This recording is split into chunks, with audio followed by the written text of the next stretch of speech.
Recording in progress. And they come in. Okay.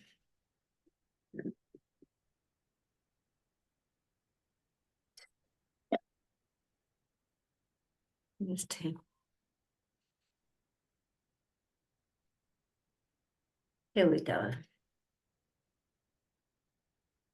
Well, welcome everyone joining us. We're just waiting for the numbers to get up and then Anne will introduce us. Okay, I had a bewitching number and I think we should start now really with good timing. So hello everyone, I'm Anne Paul. I'm Chief Exec of Doctors in Distress and we are very privileged to be part of and hosting this second book club.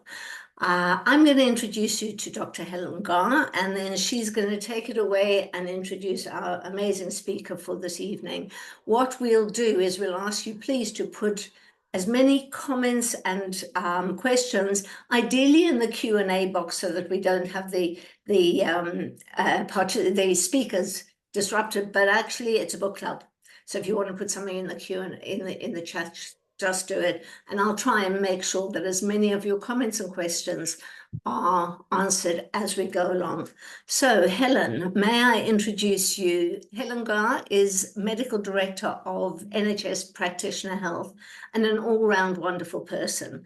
She is running these book clubs with us and thank you, Sue, and doing loads of really a lot of work for the well-being of the workforce in our health and care sector. So Helen, enough of me, let me give over to you. Thank you, Anne. So hi everyone, thanks for joining us.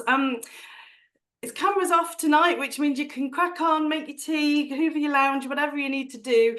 What's so fantastic about these book clubs, and this is the second of the Wounded Healer book club that we're doing in the run-up to our Wounded Healer conference in June, is that we have the author in the room with us. How many book clubs can say that? So grab your favourite tipple, your favourite cup of tea, kick back, enjoy this hour that we've got talking about this fantastic book. As Anne said, please do put things in the chat. We want this to be about connection.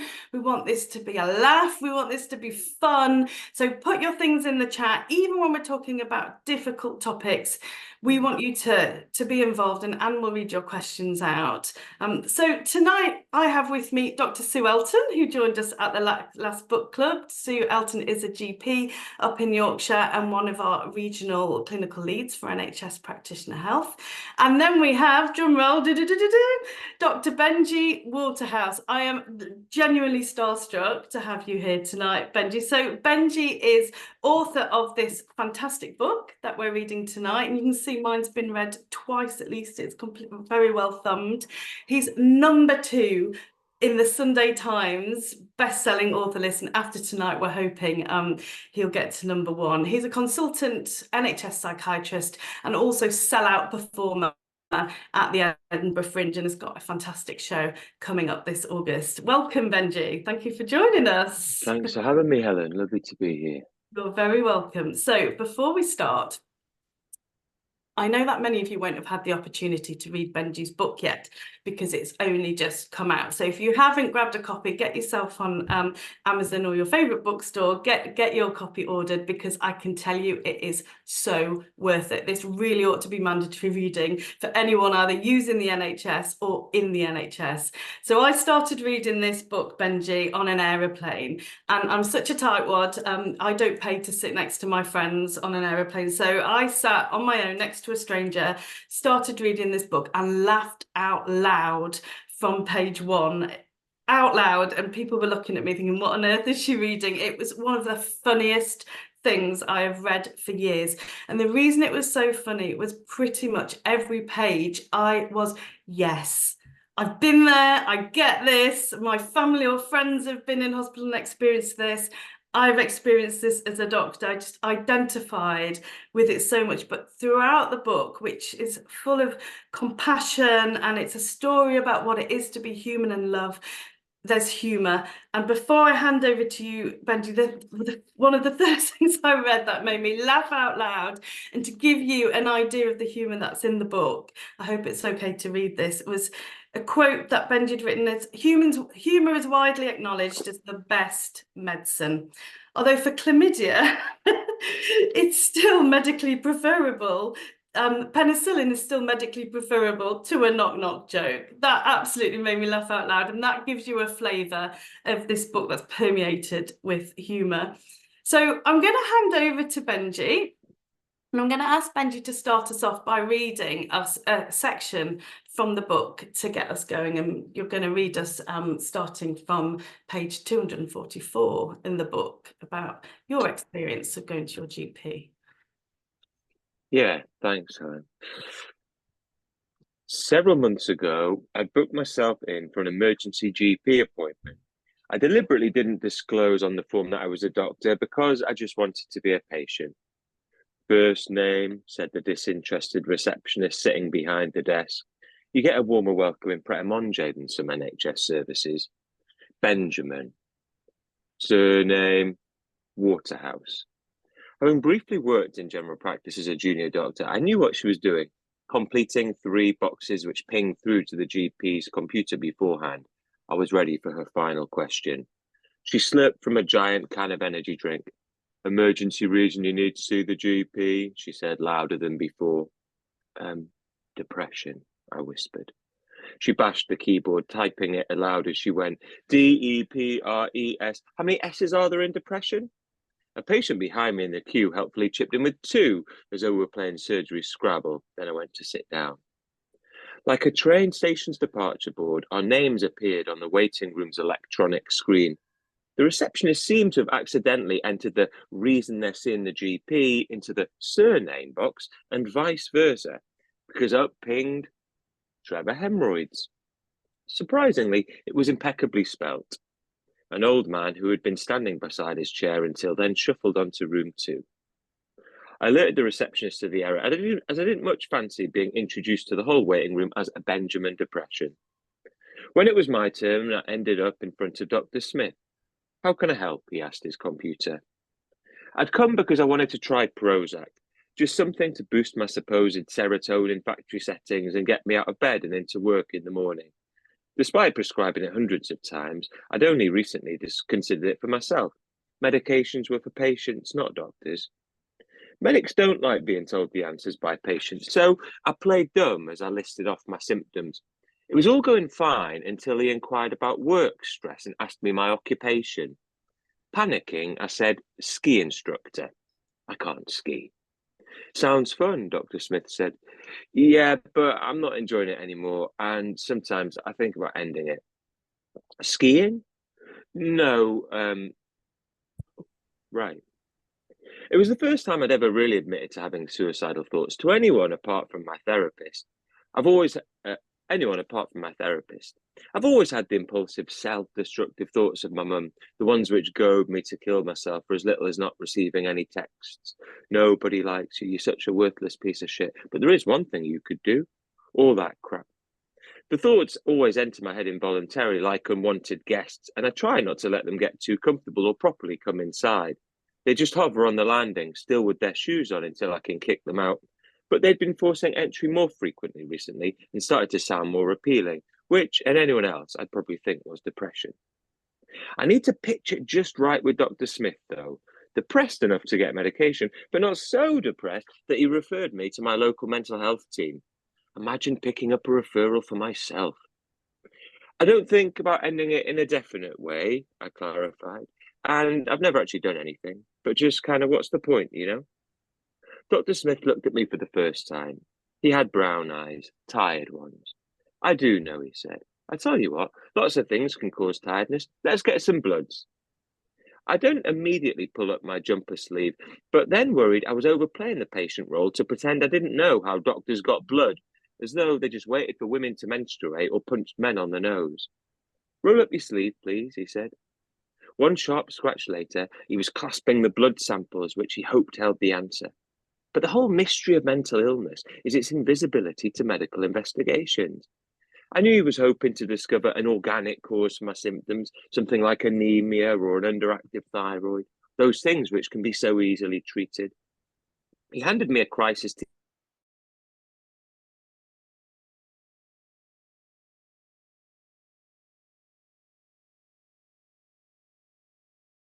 leaflet, a prescription, get some sun on your skin, you'll feel better in no time. I obediently took the vitamin D tablet as I continued dragging myself to work. I told my friend Nafisa how the GP had prescribed me sunshine, and she even invited me to join her and her fiance on their Greek beach holiday. It was a generous offer, but I thought a depressed friend on a romantic getaway could potentially be a mood killer. Plus, I couldn't take annual leave anyway, as that would leave the crisis team with no doctor at all. So desperate, I tried bronzing myself under the UV tubes at Tanfastic on the high street. 2 weeks later, I found myself back in the GP waiting room. I had a different GP this time, called Dr. Ali. She seemed kind, and at least she looked at me. It was quite hard convincing her I was depressed, sitting there with a full-body suntan, but at least she listened. My vitamin D levels were within normal range, she said, yet I told her the thoughts persisted. What's your job? She asked, peering over her spectacles. Her computer monitor was turned away from us. Her room was warm and inviting. There was a happy-looking cheese plant in the corner. I thought about the idea that mental illness isn't something to be ashamed of, even for doctors. Maybe if I was going to get the chemical fix I was seeking, it was time for a different tactic, a dose of honesty. I'm a psychiatrist, I apologised to my shoes. Jesus Christ, she said, I better prescribe you some antidepressants. Thank you, Ben. And that last line really did make me smile with understanding. There's so much that we could talk about just in that 2 pages that could take the whole hour. And tell me, Sue, I'm going to come to you, Sue, first. You were nodding all the way through that, and I suspect you were thinking the same things as me. Tell me what you felt and thought when you heard Benji reading that passage. It's so pertinent to the work we do at Practitioner Health, isn't it? I mean, there's that whole thing of being in the team that you're going to be referred to, discussing it with colleagues that you work alongside, speaking to somebody who's trying desperately to avoid what's actually going on because they don't want to go there, not looking at you, not making eye contact, trying to get you out the room. Let's just do some blood tests rather than have a conversation that may take a few more minutes,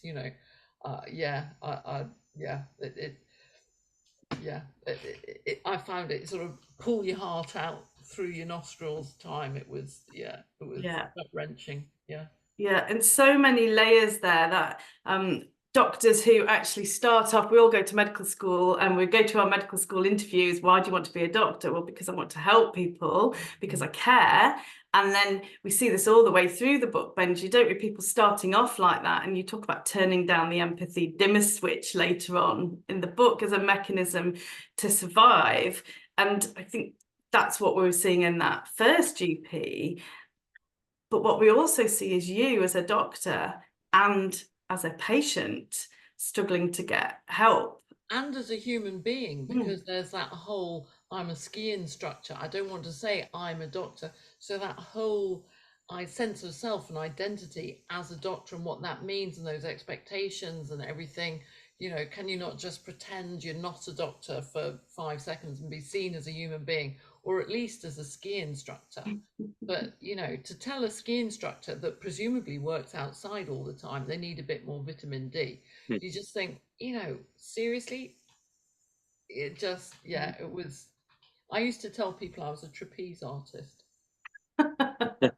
So, Benji, one of the key sort of aims and objectives of NHS Practitioner Health is to provide that safe, confidential space for healthcare professionals who face psychological and physical stigma and barriers to seeking help. And actually, you were really brave to make that appointment, 2 appointments. Often people will not get past that first appointment to go a second time. How did that feel, going as a human, as a doctor and as a patient, trying to seek that help that you needed, but you also were giving to your own patients? Yeah, it was okay. I suppose you are right. It is that interesting paradox where, like, doctors are supposedly, and especially psychiatrists, are meant to be reducing stigma, but actually mental illness is like more stigmatized in psychiatrists than anywhere else, which is a curious thing, isn't it? Yeah, and I suppose I think it's a sad experience in the NHS a lot of the time nowadays. If you need to just be quite need to keep badgering and keep going back until you often get what you need sometimes. I think that's not an uncommon experience either. And luckily I had the means to do that. Yeah. I thought it was But then also it's not like to pretend that they necessarily had the answers either, because as that you know, I think sometimes psychiatry is guilty of kind of oversimplifying things and, you know, pretending that this is all biochemical, for example. And, you know, I was curious at that time. I was just looking for an adjunct, just something to help me, to give me an armor, to kind of help me cope with the pressures of the job. But as I reflect later on, actually, I don't necessarily think it was my brain chemistry that was the problem. And, you know, I had that as the rest of that chapter kind of continues. I kind of actually, after a bit of reflection, I speak to my therapist and I'm deliberating about whether to start this SSRI. And I say to them, do you think I am depressed? And they say, no, Benji, I think you're an NHS psychiatrist. And so instead, I didn't take the antidepressant. And instead, I just asked to go part-time. And again, that was a kind of computer says no thing, because there aren't enough psychiatrists as it is. And I think that's not an uncommon thing. And it was only when I went in for an appeal, I appealed the decision. And when I went to an appeals meeting and they said to me, oh, yeah, no, yeah, you look burnt out. And so that's when I managed to get this time off, and then got better with a bit more time off.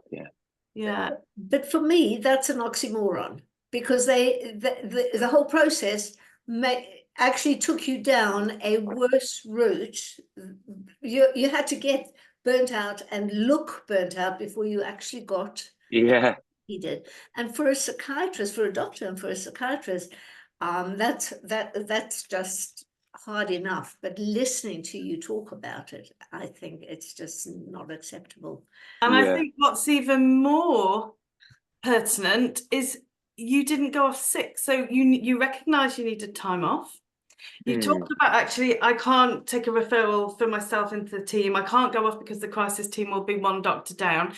You recognise you needed the time off. Your colleagues recognised you probably needed the time off, but you had to take that time off in a different way that felt acceptable, rather than going off sick. And I wanted to come to that because on page 12, I was just saying to everyone who's watching before we joined, I've got to the age in my life where I need varifocals and I'm not giving in. So I have to take my glasses off to read this. But on page 12, you say, and this is something we hear all the time, not going off sick is something drilled into a medic psyche early in their training, as it gives more jobs to your already overwhelmed colleagues. When I worked briefly as a junior doctor in A&E, a colleague there pushed through excruciating abdominal pain until he collapsed.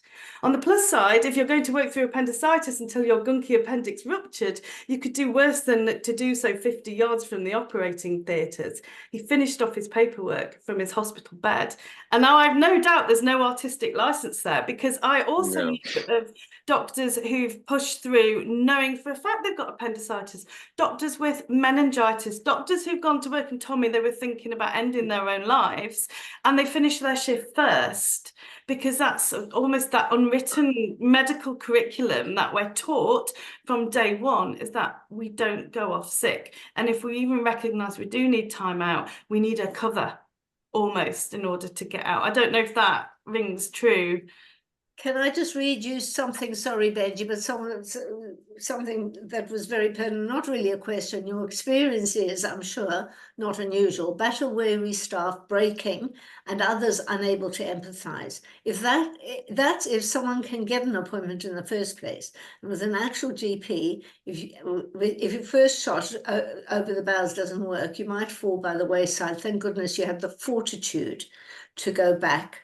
But if we don't look after our staff, the battle-weary, empathy-empty ones too, what hope have we got?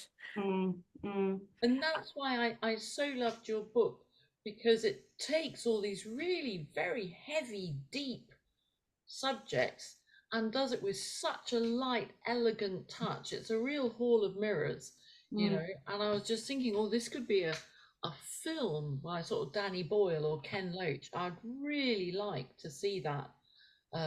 Jed Mercurio, is he listening? This is a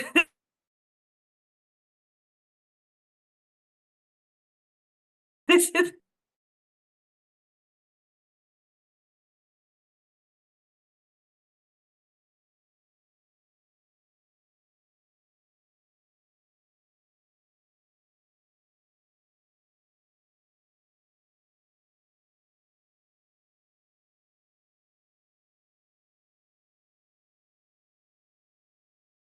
as healthcare professionals being taught we must be complicit with the system, pretend everything's hunky-dory and okay, even if it's not.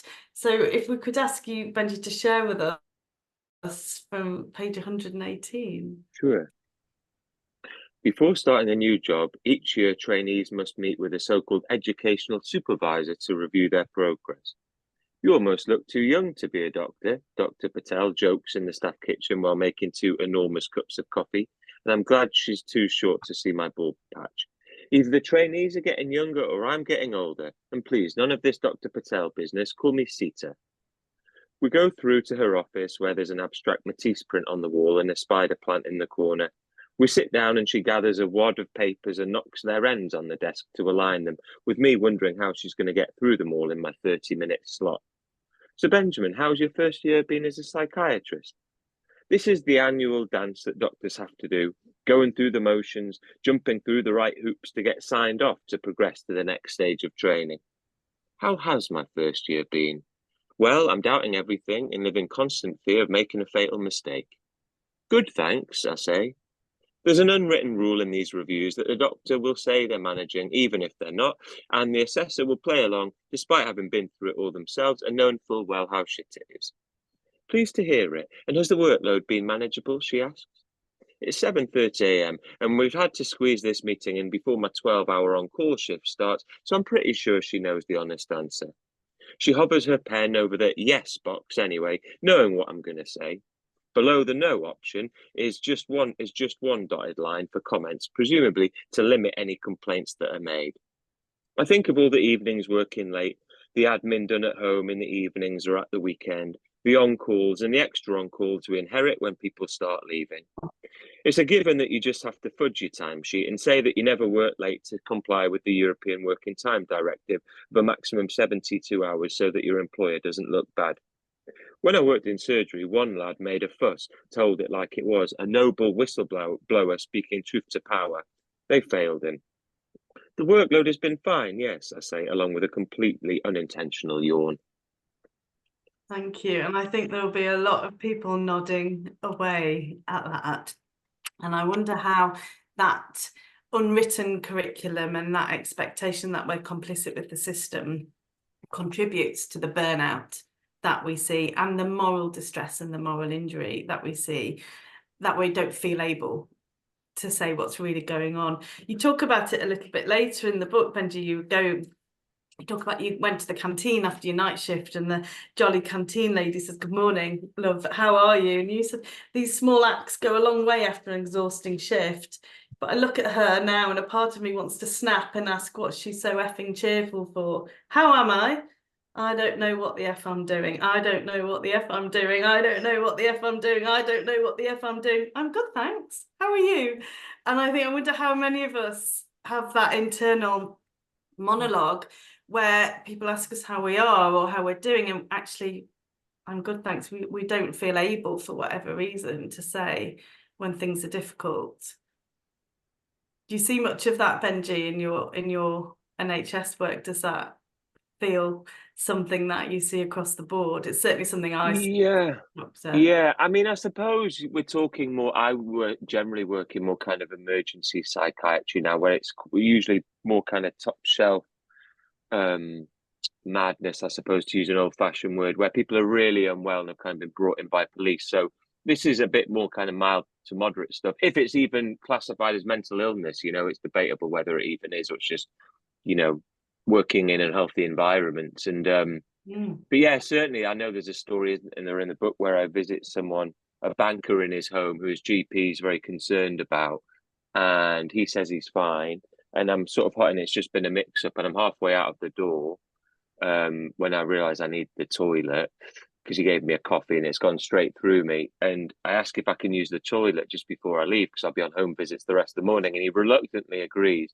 And it's only when I enter the bathroom do I discover the rope hanging from one of these steel girders in his apartment. And when I kind of come out and say, oh yeah, I think we need to have another little chat, he then does talk to me, but then in one moment says, you know, sorry, I just don't really know how to talk about this sort of stuff, you know. I just sort of geared up to do it today, and I didn't want to complicate things. So yeah, certainly people, I think, struggle to know how to talk about human misery and feelings of not wanting to be alive and all that stuff. And yeah. So Benji, there's a question, an anonymous question in the chat that says, how does your comedy help you in everyday work as a psychiatrist? And another, maybe from the same person, maybe not, knowing that Adam Kay's book was recently featured in a GCSE exam question, what lessons do you hope your book will teach the next generation?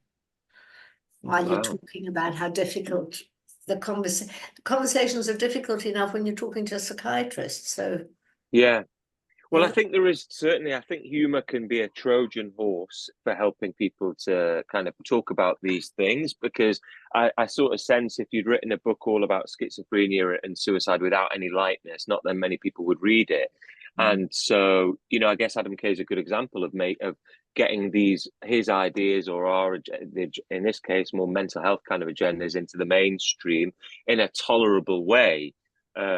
So yeah, I do try to use humor where possible, not just as a coping mechanism for me. I mean, to some extent, I think, you know, the function of humor is it makes the intolerable more tolerable, doesn't it? And I think it's for that reason that often the NHS runs on gallows humor along with strong tea.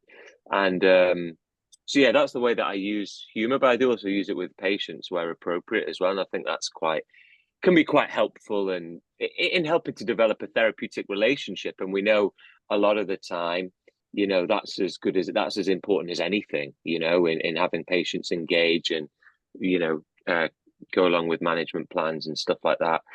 And as for the second one, what would I hope it would achieve?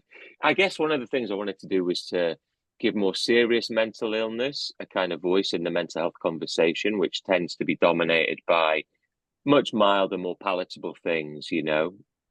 And so I suppose I wanted to give a voice to the people that I help, or at least try to help, people with schizophrenia, you know, those people for whom some mindful colouring in and cold water swimming isn't going to do much. I really like that answer, because I think actually it can sometimes, perhaps people may perceive humour as being a bit flippant or a bit uncompassionate, and I actually really liked your answer, which said it much better than I ever would. Humour is recognised as a coping mechanism, and the dark humour, particularly in the NHS, and you see it in the military as well, that gallows humour is as a way of coping and connecting, actually can be helpful in some cases, can't it? Yeah. It's hugely metaphorical as well.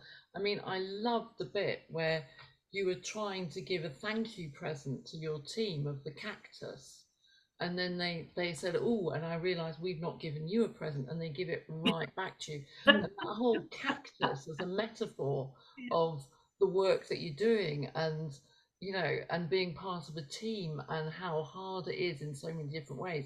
And you try and give this as a gift, and they just give it straight back. And yeah, and that whole, yeah, just trying to have connection with people, but it's just too prickly. I just thought that was genius. I mean, was that intentional? You know, because I just thought that was such a light touch, or was that just something that you actually did?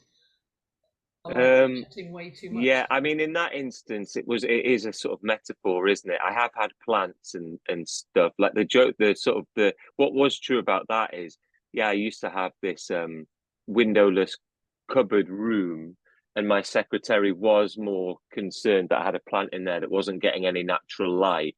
And our team kind of receptionist would always move it out into the corridor so it got some natural light. But as I sort of say in the book, but no one seemed that bothered that I was in there 5 days a week.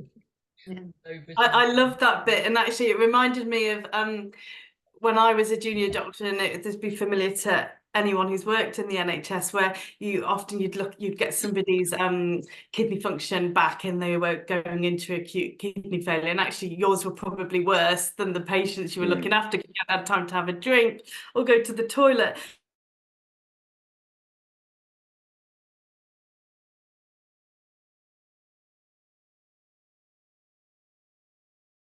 And actually, that's a real basic, isn't it? That we need to function and thrive as humans, as natural daylight and access to fresh water and good food and toilet breaks. And that's something that comes last to us as healthcare professionals. And you mentioned a bit about a patient who was given some OT support because he hadn't changed his bed sheets for 4 months, and it's something you could only dream of as a doctor, having time to do that. It did really make me laugh. I think this might be a good point to come in now, and somebody's mentioned in the chat about Dr. Glick, who was your original consultant as a junior doctor, being an example of somebody not wanting to hear the full story in order to protect herself.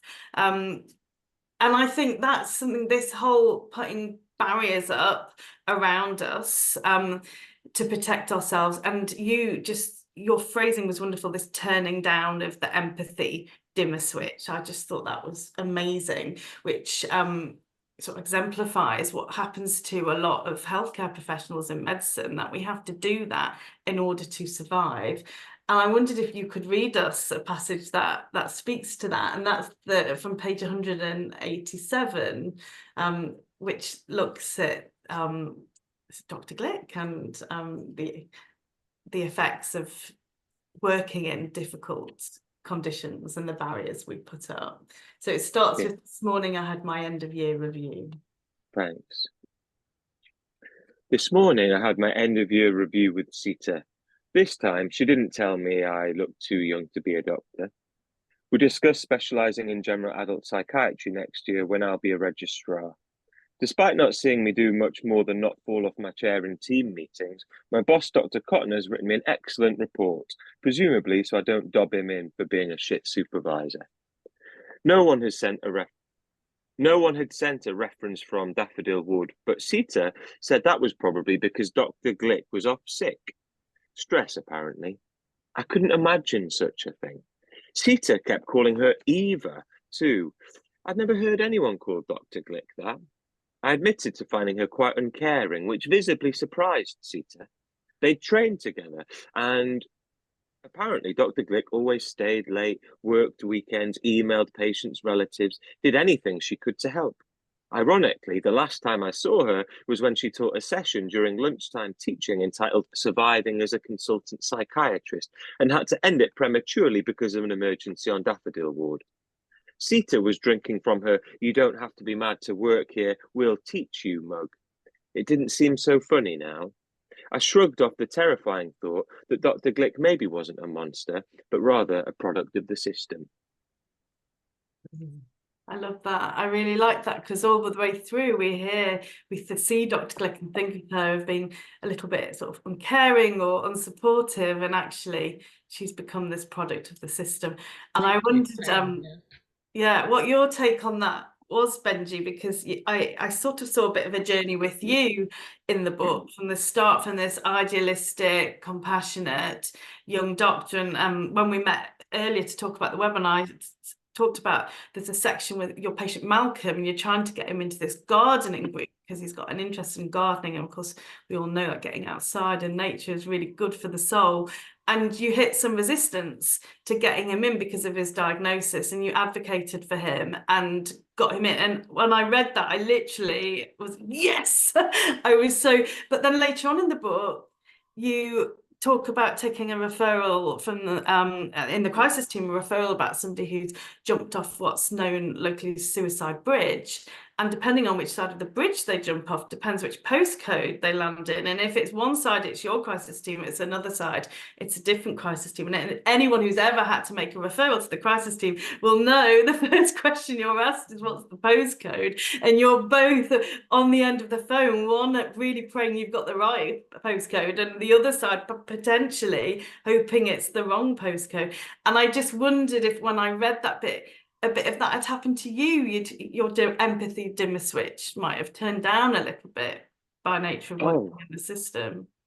Oh, of course. I mean, it's still, it's disturbing to me how low my empathy dimmer switch is now, you know, like compared to what it used to be. Yeah, in the beginning, I suppose, when, as you say, more idealistic, you have more emotional reserve, you have a bit more time, don't you, to care and all of those things. And then as you become more senior, the pressures become greater and you have more patience and you just have to triage, and then you only have the capacity to care for the most unwell people, which means that you end up feeling very uncaring about anything that isn't life or death levels of severity, really. And I noticed that in my personal life as well, when, you know, almost my threshold to care is like, well, is anyone going to die or not? Which is a sad kind of a sad way that, but that's, I think, how often NHS psychiatry is. You struggle to hold an A&E doctor's, you know, attention for long talking about your bunions, for example. And in the same way, you know, I think it's similar sort of thing in psychiatry for me sometimes. Did you notice in the comment that I read out early, there was a phrase that I thought was very apposite to this. The writer wrote empathy-empty. So talking about a person as being empathy empty. And I've never seen that phrase used like that. But that's what you guys are talking about, is getting to the point where your empathy quotient is depleted. How do you then make sure you restart it, you rebuild it, or do you just accept that from now on it's getting less and less, as the gradient's going downwards? Yeah, well, I think, I suppose, a lack of I think maybe when you burn out as well, I think one of the symptoms is to lose the empathy as well, isn't it? It's a big symptom, yeah. So it could just be a product of that. But I think also, interestingly, I think research has found that as doctors just progress almost universally in their training, perhaps as a consequence of just seeing thousands and thousands of people, consciously or unconsciously, we do become less caring, you know, which is a slightly alarming finding, really. But I think that's always what's been shown to be the case. And how do we, this is almost a rhetorical question, but you might have an answer. How do we as healthcare professionals manage to maintain our empathy and compassion, not just in work, but I'm thinking more outside of work? And you've triggered a thought in my brain. I remember it's slightly different, not about mental health, but I remember when I was young, my mum was a nurse and she worked in A&E, and I remember I'd fallen off my sledge. I grew up in Newcastle and it was snowing. We used to go out sledging, and I'd really hurt my arm. But my mum was like, literally, unless something was falling off, there was the threshold to care was quite high. And she didn't take me, I mean, luckily she's not around anymore, so we can't have a social services referral, but she didn't take me to A&E for 5 days, when eventually I had broken my arm. But she didn't take me because her threshold for things was so high, and you had to be really, really sick in my family to get an ounce of compassion, because she was so used to, like what you say, seeing all that stuff in her job, that the level of concept. How do we maintain that outside of work, so we don't apply the same thresholds to our lives outside of work? Because you do talk about that a little bit in the book, about your relationships outside of work. I don't know if you've got, it's a rhetorical, but whether you've got any thoughts. I don't have the answer to that. I suppose I'm part-time now, which is I know a very indulgent thing that not everyone can kind of do, but I think that does give me a little bit more mental space, and hopefully does make me helped me to be softer and kinder in my personal life than I was when I was full-time, and I was just firefighting and trying to survive it all the time. Yeah, and we see this a lot, don't we, Sue, at Practitioner Health, and of course across the NHS we know levels of burnout are so high. What's your thoughts on, Sue, this? How do we I think we're conflating thrive lots of and different thrive? things in this discussion. I think it's a very important discussion. I think there's keeping yourself safe when you're in a clinical situation where you have to be safe. So it's like when Benji's talking about the patient who thinks or who believes that they are a werewolf. And obviously it's very important to keep yourself safe. So the appropriate response in the situation is not, oh, they're there, or that must be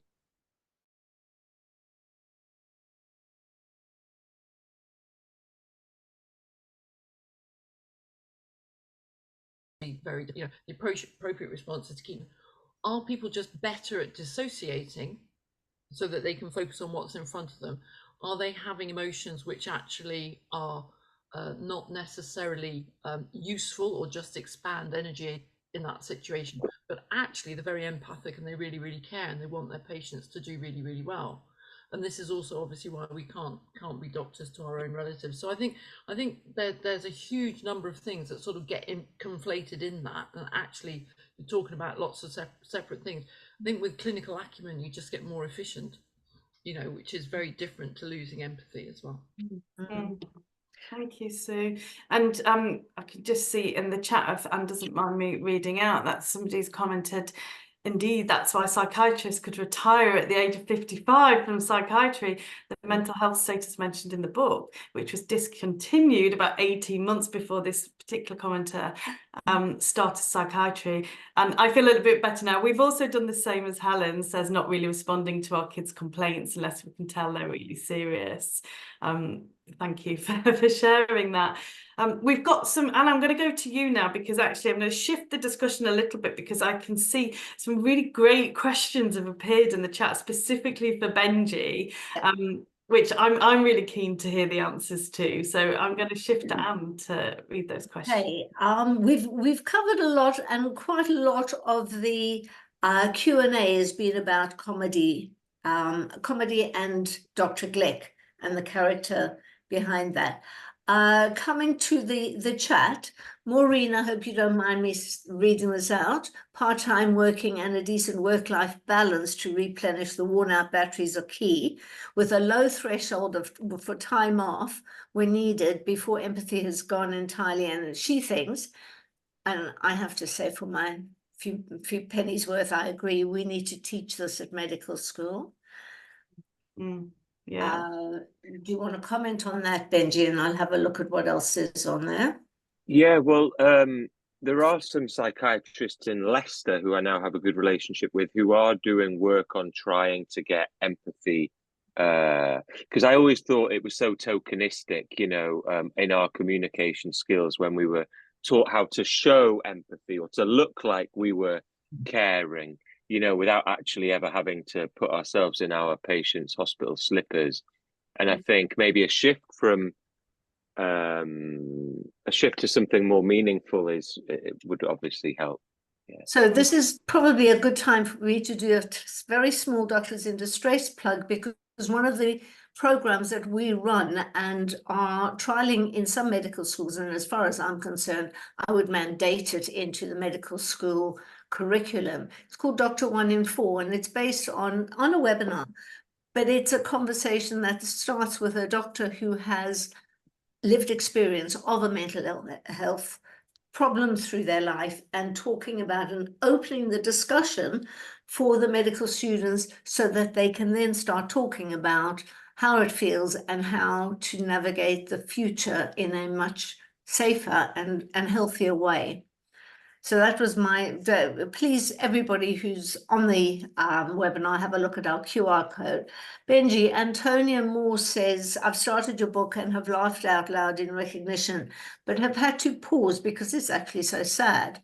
For patients and for us, both as doctors and as doctor patients, what's your view about where things are going in where things are going in, what this feels to me, this devastated NHS. I actively try not to dial down empathy, but it's so hard. And it's not me, but how to survive otherwise. It's a tough one. I think we now head into the really serious part of the conversation, which is over to you. Yeah, no, I can really identify with all of that. And yeah, I suppose that there is a danger, though, isn't there, in becoming too kind of fatalistic and gloomy about it. And the only way that I've ever managed to survive, or the piece that I've made with this job, is in just trying to focus on the small victories when we have them, and focus on those, because otherwise, yeah, I think without any kind of therapeutic optimism, I think it's a very hard gig. Yeah. So that's how I do it. But I think your experience is fairly universal, and it's really sad. And hopefully with a new change of government, who knows, things might just get better. And before I ask the other two doctors, there was one more which says, how do we change the media narrative about part-time doctors equals lazy doctors? Yeah. Well, interesting. I mean, it's a media narrative, but it's also a human narrative. I mean, my mum has that narrative. You know, I even when I was kind of, it's so I have my own kind of I kind of self-flagellate myself for being part-time. Even now, I feel this overwhelming guilt of not putting my hours in on the front line, because I think often we tend to think that that's the only thing that really matters, isn't it? Is just getting through the backlog of patients. Even when that was making me sick, even my own family were like, "Are you going to go back to work? You know, when are you going back to work? You know," and you feel kind of a bit like a soldier, really. But it's like a war zone sometimes, the NHS, isn't it? So.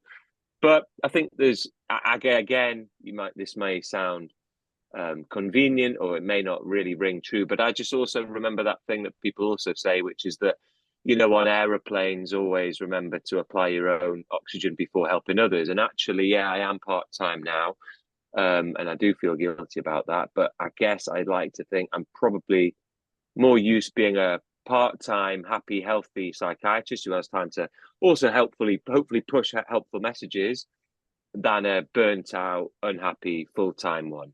Amazing. But you know, I'm sure medical staffing may not necessarily agree with that.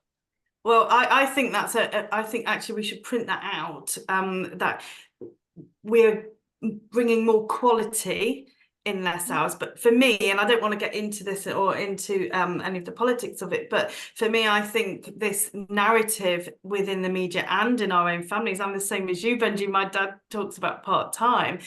We move from talking about that, and we know our value, and we talk about the hours we work. So a part-time doctor will typically work the same amount of hours than any of my friends in other professions who are full-time. But we are so conditioned to think that, you know, and actually it's a fact, isn't it, that the contracts for junior doctors, 48 hours is a full-time contract. So somebody working 37.5 hours a week is part-time. In any other profession, that's full-time. So I think we know our value, and we talk about the hours that we work. And I'm conscious we're coming into the last 10 minutes, and there's something I did really want to get in before we come to the end, which is about feeding into this discussion we've had about our loss of empathy and how we keep our own batteries topped up and our own oxygen first. All feeds in. It's about how we are valued as healthcare professionals, because we can only look after our patients and provide this care that we want to when we feel valued and our own batteries are topped up. And it came out a lot when we spoke with Rachel Clark in her book. It comes out a lot with the doctors and the healthcare professionals that come into practitioner health, about this feeling of just being a number on the rota, of not being valued as a person. And you mentioned, Benji, about the small wins. And I think there's very small things we can start to change in culture across the NHS to make people working in it feel valued. And I was going to invite you at that point to read us from page 269 of your book, the section about you making the cup of tea in the communal kitchen. And I've had exactly the same experience, which is why I empathise with it so much. And I think it's just such a great example of how really simple things can leave us feeling unvalued. At lunchtime, I'm rooting around the communal kitchen looking for a tea bag and some milk when a member of staff comes in. Can I help you? She says in a tone which translates as, what the hell do you think you're doing? Hi, yeah, I'm just trying to make a cup of tea before Dr. Chook's afternoon ward round. Is it a help yourself thing here, or can I pay into a kitty? People have to bring their own. Oh, bloody coronavirus, eh? I say.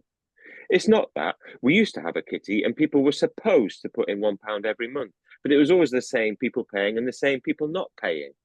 She looks at me and I know which category she's putting me in. I sometimes wonder why the NHS, as Europe's biggest employer, which splashes out hundreds of thousands of pounds on a single course of some cancer drugs, couldn't fork out for some milk, instant coffee and tea for its 1.3 million workforce. Those 1p tea bags would surely pay for themselves through improved morale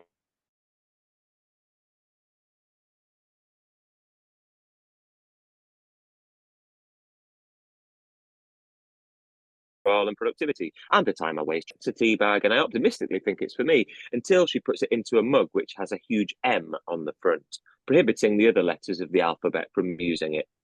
Then she closes the cupboard, locks the padlock, and mixes up the numbers again. May I? The woman asks, pouring the hot water I've just boiled. Then from the fridge she adds a glug of milk from a brand new 2-litre bottle already bearing her name. I just stand there, dumbly holding an empty mug, which is probably someone else's. Oh, sorry, I should have said, there's a shop literally 7 minutes away on the high street, she tells me. Thanks, I say, knowing I need to begin the ward round imminently. I'm Benjamin, by the way, the new doctor. Margaret, head of hospital care, she says, starting to walk out of the kitchen. I hope you enjoy working here. It's a really nice team.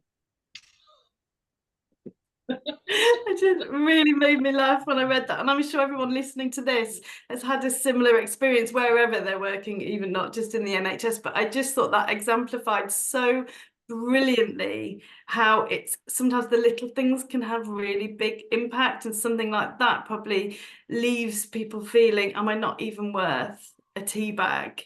And when the actions don't match the words, I think that's when it feels has the most almost negative impact. Yeah. It's almost sort of like this modern phrase nowadays, I suppose, is gaslighting, isn't it?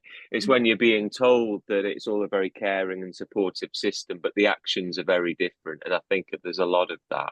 And I certainly had lots of supervisors like that as well, who were superficially supportive, but actually very aloof and uncaring in their actions, which is actually more important, you know. Yeah, it's that disconnect. I do a lot of sort of teaching around the country about well-being, and the first thing I will say is it doesn't really matter what you do for your staff as long as you give an SHIT, as long as they know you care. It actually, there's the evidence is, it doesn't really matter what the intervention is, you just need to care.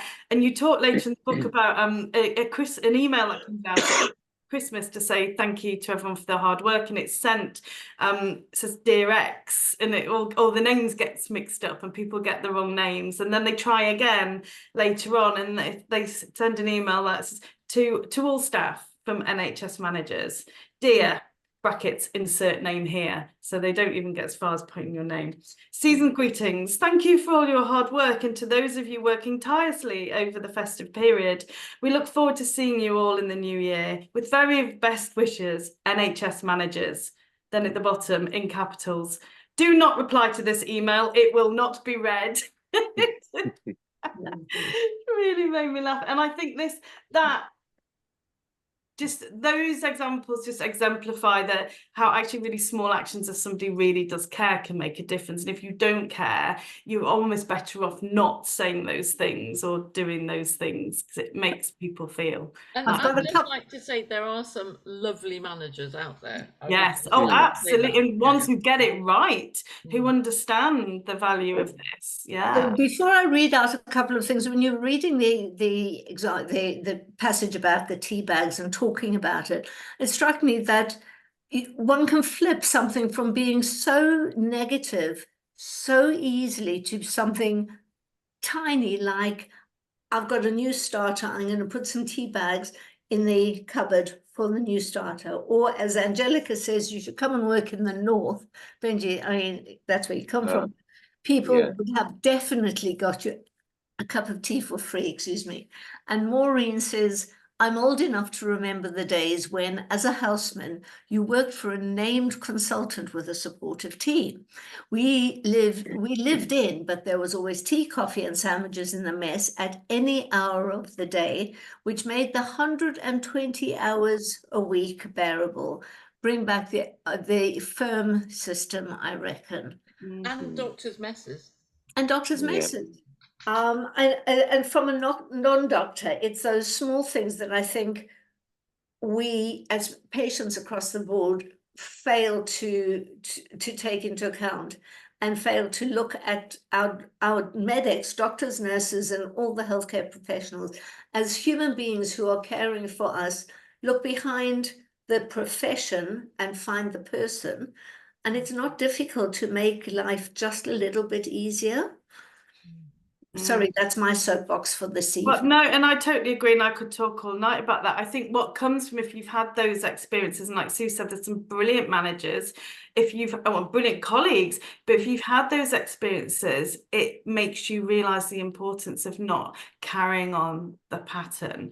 So, I mean, I personally, I'll really make an effort. I set myself a target to at least once a week let somebody know, when you did X, Y was the result.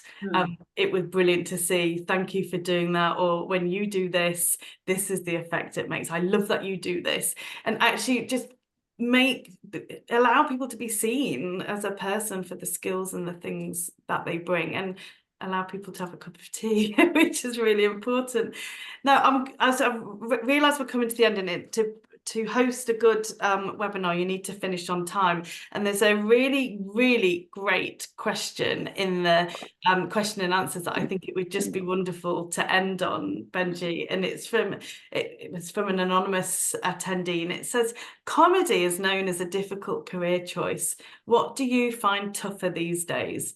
A Friday afternoon heart sync patient, or a Friday evening stand-up session on the comedy circuit? That is a good question. I'm not sure how hopeful I've not necessarily got an answer here, but they're just both very familiar experiences to me now, I suppose I would say. Not necessarily one or the other. I'm kind of fine. I've actually been chilling out with the comedy, straight stand-up more recently, because I've got other nice opportunities like writing this book and then writing a TV adaptation and things like that. So I'm sort of doing those things more. But I remember that feeling of a rowdy Friday night. But I also feel like, kind of, as with everything, you get used to that too. But yeah, the heart sync Friday afternoon patient, very sadly, there's enough of that in psychiatry. That's like, because we still don't really have any cures for these mysterious things we call mental illnesses. And a lot of the time, I think the things that would really help people in their lives aren't medical. They're really more kind of social or political, and psychiatrists don't have the power to change people's houses or bad relationships or lack of opportunity or jobs or purpose or hope. And those are the things that I think, if I had my magic wand, I would really want to change. And then I think a lot of the stuff that presented through the door never would. So they're both familiar feelings, and I've kind of got very used to them, sadly, I guess is the answer to that. And Benji, as we finish, I think we have to give you a little bit of a plug as well, to say that you're on the Edinburgh Fringe this year. So anybody who's in the audience, look out for Benji, look out for Claire Gerada and Phil Hammond, look out for Phil. There's quite a lot of variety. But Benji, you're going to be at 4:30, did you say? Yeah, 4:30. If people on social media, I'm Benji Waterhouse on there, and it's 4:30 at a place called the Mash House, a show called Maddening, where I'm going to be kind of reading aloud some new chapters to when I'm writing for a second book. Mm-hmm. When will your first book come to the television screen, and who will be playing? Well, when I finish, I'm still trying to finish the script. That's a kind of nice job I have at the moment. It's a weird one, you sometimes. I was very lucky when I got the book deal. My agent was like, okay, we'll sell the TV rights now because there's loads of heat around the book. And I said, yeah, but you remember, I've never actually written TV before. And she was like, shh, we'll worry about that later. So now I'm very much worrying about that now that I have the TV deal. But it's a nice job to have, I suppose. And yeah. but there's only so many hours in the day, which is why I don't really do the live stuff so much now. Well, we're coming to the end of the webinar, so I just want to say to Benji, thank you for writing the book. It genuinely brought me so much pleasure and joy, and just I felt seen as a healthcare professional reading that book, and I know that if anyone hasn't yet read the book, they will hopefully feel the same. So if you haven't yet read Benji's book, please do go out and buy it. Thank you for everything that you've done for your patients. It is so clear through that book that you really are a doctor who cares and makes a difference. So thank you so much for that, and thank you for joining us this And evening. before we Very finish, grateful. sorry, because I know Lucy Warner wants to come in, but I also would advocate for people who don't have time to read, buy the Audible book and have Benji walk around with you as you're doing everything else. Benji, you've been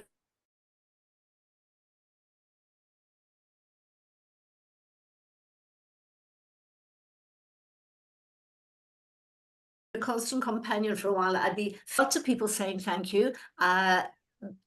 Can I ask Lucy? I hope, Lucy, you're there and we can bring you in, because you want to say a final thank you from I do. Hi, hopefully you can hear me. I just wanted to say thank you to Benji. I saw you for the first time up in Edinburgh at the Free Fringe, when you were still doing the Free Fringe, and I remember kind of coming up to you afterwards and saying how much I enjoyed it, and it's just such a delight to have you with us and to have you with us at the Wounded Healer conference in a few weeks' time. So yeah, massive thank you to you. Oh, thanks, Lucy. Well, thank you everyone for having me, and thanks for the questions as well, folks. Thank you. And to Helen and Sue, as always, it's an absolute delight doing these book clubs with you. Benji, I look forward to seeing you at the Wounded Healer. Doctors in Distress is the charity for the conference, so we'll see you then. But thank you again, and good luck with all the new, the TV adaptation, the second book, the Fringe. Busy person. And finally, thank you to everyone for taking the time tonight to join us, and anyone who's watching this down the line in the future. We really appreciate your support and hope to all see you at the Wounded Healer. And it's recorded, so we will let everybody know when the recording goes up as well. So thank you very much, everyone. Have a lovely rest of your evening. Good evening. Bye. Take care. Thank you. Bye. Bye, folks. Bye.